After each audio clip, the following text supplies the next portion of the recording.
The color of yesterday. I never thought I'd see him again after 23 years.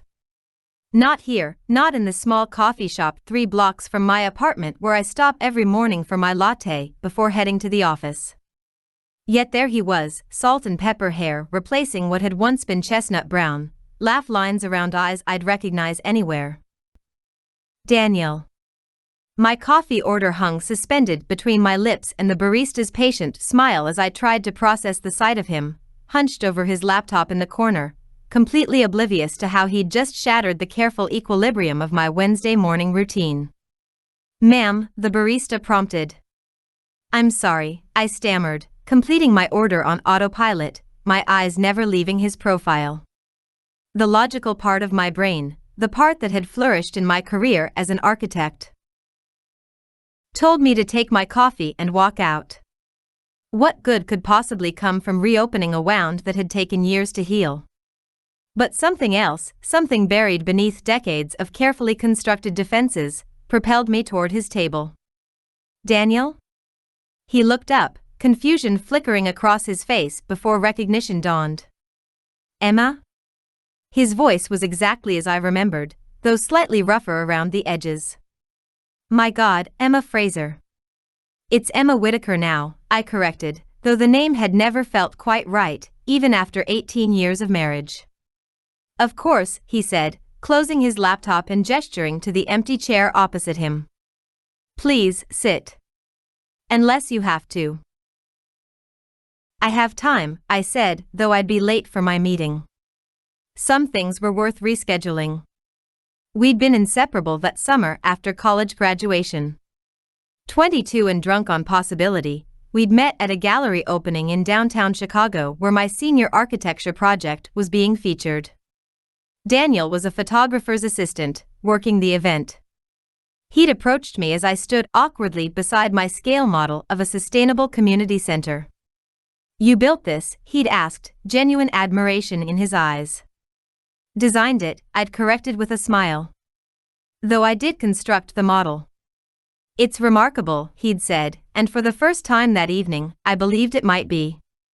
That night stretched into morning as we wandered the empty streets talking about everything and nothing. Dreams, fears, favorite books, childhood pets. By sunrise, standing on Navy Pier as the first golden rays splashed across Lake Michigan, I knew I'd found someone extraordinary. "You look wonderful," Daniel said now, studying me over his coffee cup. "Architecture agreed with you, I see." I smiled, wondering if he could see the years mapped across my face the way I could see them on his. "How did you know I stayed with it?" "I Googled you once," he admitted. "Maybe 10 years ago. Saw your firm's website. You designed that children's hospital in Milwaukee. It was beautiful, Emma. Exactly the kind of work you always talked about doing." The fact that he'd looked for me, that he remembered what I'd wanted to do with my career, sent an unwelcome flutter through my chest. "What about you? Did you stay with photography?" Eventually, he nodded. "After a few detours. Got my MFA, spent some time teaching. I've been doing documentary work for the past 15 years. "That's wonderful," I said, meaning it. "I'd love to see your work. I actually have a small exhibition opening next week at the Henley Gallery," he said.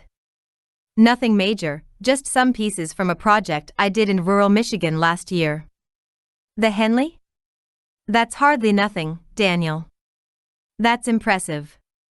He shrugged, still modest after all these years. "Just lucky, I guess." We both knew luck had nothing to do with it. Our summer romance had bloomed into autumn, then winter. By spring, we were planning a future together. Daniel had been offered a fellowship with a renowned photojournalist. A dream opportunity that would take him to conflict zones around the world for a year. We stayed up all night discussing it, making plans. I would focus on establishing myself at the architecture firm that had hired me, and when he returned, we'd find a place together. "It's just a year," he'd said, kissing me goodbye at the airport. "We'll write every day." And we did, at first. Letters, then emails filled with his observations of places I'd never been, people I'd never meet. I sent him sketches of buildings I was working on, detailed accounts of office politics, silly stories to make him laugh. But gradually, the spaces between his messages grew. When they did come, they were shorter, filled with experiences so far removed from my daily life that I struggled to respond. Meanwhile, I was thriving at work, gaining responsibility, making friends with colleagues who filled my weekends with dinner parties and gallery openings.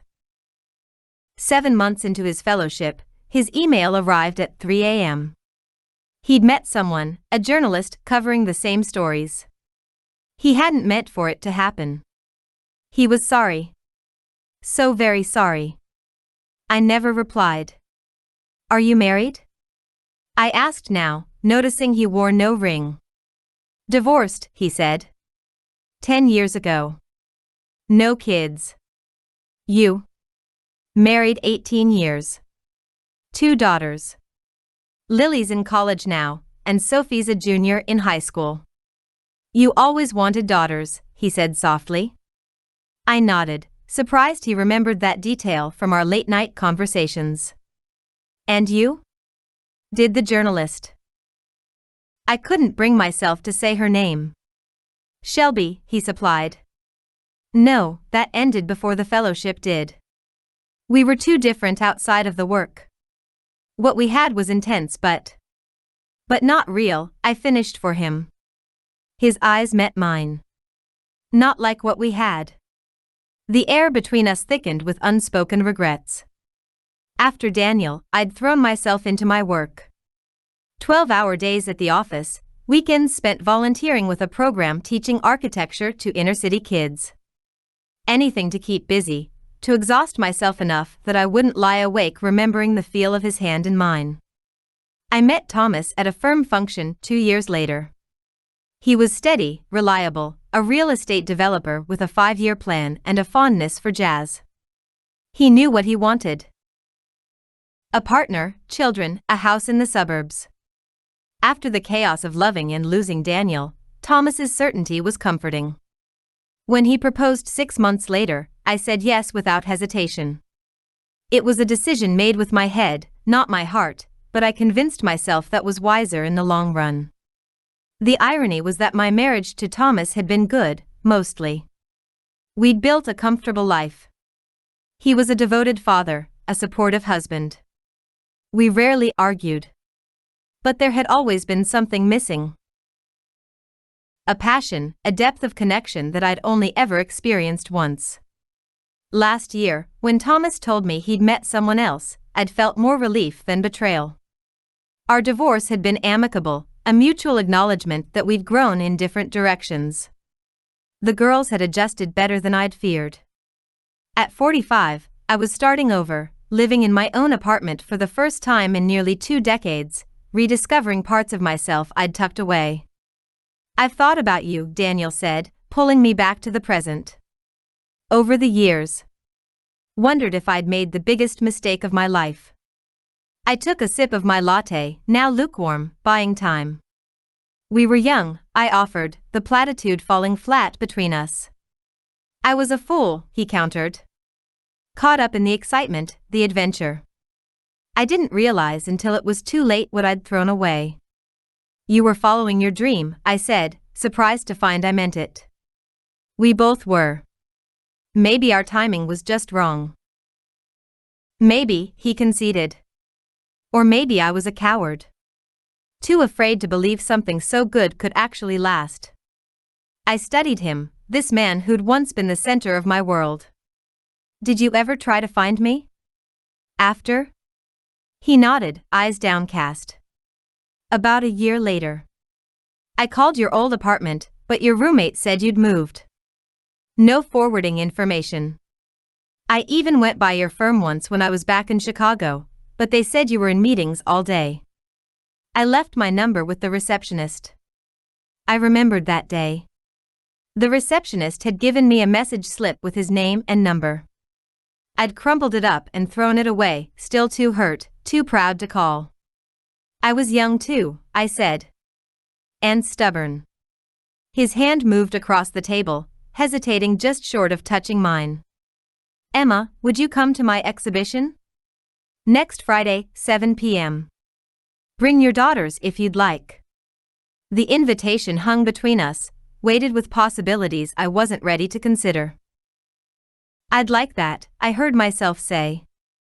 As I walked out of the coffee shop 10 minutes later, I felt something shift inside me, like a window opening in a room that had been sealed shut for years. The cool spring air filled my lungs, and for the first time in a long time, I felt fully awake. The exhibition was smaller than I expected. Just one room in the gallery dedicated to Daniel's photographs. Black and white images of an old industrial town in Michigan, once thriving, now struggling to redefine itself. The photographs captured not just the abandoned factories and boarded-up storefronts, but the resilience of the people who remained. A community garden growing in the shadow of a shuttered steel mill. Children playing basketball on a makeshift court. An elderly couple dancing in an empty union hall. Each image told a story of loss, but also of hope and reinvention. I moved slowly through the space, absorbing every detail, seeing Daniel's vision, his compassion, his eye for finding beauty in broken places. I'd come alone. Lily was busy with finals, and Sophie had a debate tournament. Or at least those were the excuses I'd given myself for not bringing them. The truth was, I needed to do this by myself. I was standing before the final photograph. A sunrise over the town's water tower, the first light gilding its rusted surface. When I felt him beside me. You came, Daniel said softly. These are extraordinary, I told him, gesturing to the photographs. You've always seen things the rest of us miss. Not always, he said, his eyes holding mine. I missed the most important thing once. The air between us vibrated with 2 decades of unspoken words. Daniel, I know, he interrupted.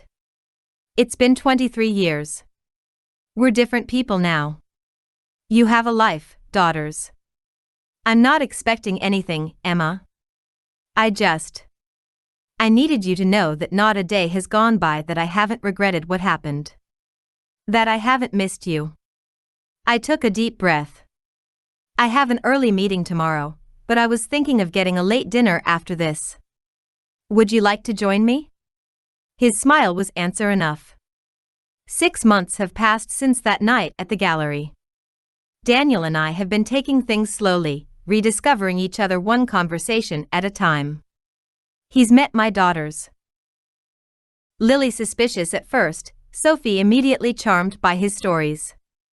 We're still navigating this new terrain, both of us carrying the lessons of past mistakes. Last weekend, we drove to Michigan to visit the town from his exhibition. Walking those streets together, seeing through his eyes the beauty in places others had abandoned, I realized something important. The girl I was at 22 couldn't have built a life with the boy he was then. We needed these years apart, needed to become the people we are now. More patient, more appreciative of what matters. I don't know what the future holds for us. Maybe this is just a beautiful epilogue to a story that ended long ago. Or maybe it's a new beginning, a second chance neither of us expected but both of us deserve. What I do know is this, sometimes the things we lose find their way back to us. And sometimes, against all odds, they're even more precious the second time around.